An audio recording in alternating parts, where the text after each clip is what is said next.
Sensex 75,000ના પુટનો chart આપણે 11 વાગ્યાની આજુબાજુ મેં તમને ફરી લેવલ અપડેટ કરીને આપ્યા હતા ટેલિગ્રામ ઉપર, બરાબર. અને ત્યારે લગભગ આ પ્રીમિયમ હાલતું હતું આ એરિયાની આજુબાજુ, બરાબર. એ પછી આ પ્રીમિયમ ત્યારે કેવું હતું તો કે ભાઈ નીચે આવતું હતું અને આ જગ્યા પર એક સરસ મજાની રેન્જ બનાવીને આ લેવલને ફરી રિક્લેમ કર્યું ને એટલે રિટેસ્ટ મારીને અહીંથી સીધું બ્લાસ્ટ થઈ ગયું. કેમ કે ગઈકાલના એનાલિસિસ વિડીયોની અંદર પણ મેં તમને સમજાવ્યા હતા કે માર્કેટ ડાઉન સાઇડ એક પુલબેક પછી કઈ બાજુ જશે તો કે ડાઉન સાઇડ જઈ શકે.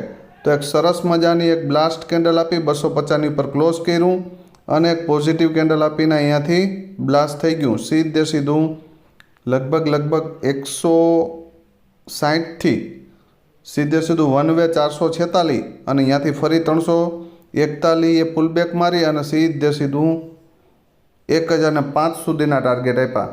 તો આમાંથી કેટલા પોઈન્ટ કેપ્ચર કરવામાં સફળતા મળી છે કોમેન્ટમાં જણાવજો.